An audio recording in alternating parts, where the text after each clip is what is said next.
మూడవ రోజు మారని వైకాపా తీరు సభ నిర్వహణకు అడ్డుతగిలి ఆ పార్టీ ఎమ్మెల్సీలు ఎలాంటి చర్చ లేకుండానే ముగిసింది. సో సభ పీసీబీని అడ్డు పెట్టుకుని లబ్ధి పొందాలనుకునే వారితో జాగ్రత్త, సంస్థపై సమగ్ర వివరాలతో నివేదిక ఇవ్వండి. అటవీ శాఖ ముఖ్య కార్యదర్శికి పవన్ కళ్యాణ్ ఆదేశము. మొత్తానికి ఆంధ్రప్రదేశ్లో పవన్ కళ్యాణ్ వర్సెస్ టీడీపీ నడుస్తున్నది, జనసేన వర్సెస్ టీడీపీ నడుస్తున్నది. జనసేన వాళ్ళని టార్గెట్గా చేసుకుంటూ టీడీపీ వాళ్ళు పదే పదే అసెంబ్లీలో క్వశ్చన్లు వేస్తున్నారన్న అభిప్రాయం జనాల్లో కనిపిస్తుంది.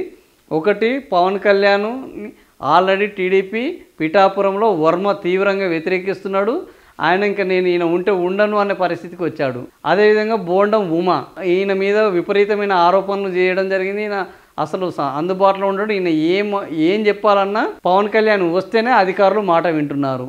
అదేవిధంగా గోరంట్ల బుచ్చయ్య చౌదరి ఏం చేశాడు అంటే సివిల్ సప్లైస్ మినిస్టర్ మీద, నాదెండ్ల మనోహర్ మీద తీవ్ర స్థాయిలో విరుచుకుపడ్డారు. చాలా మంది అధికారులు ఇంకా వైకాపా వాళ్ళకే మద్దతు పలుకుతున్నారు. మన వాళ్ళు కూడా అట్లనే చూసి చూడనట్లు. ప్రభుత్వం మారినా కూడా ప్రభుత్వంలో ప్రజల సమస్యలను తీర్చడంలో ఎలాంటి పెద్ద మార్పు రాలేదు.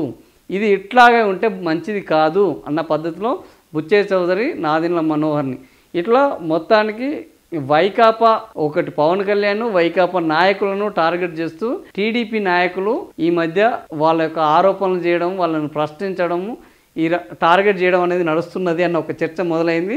సో ఇది దానికే నిదర్శనం.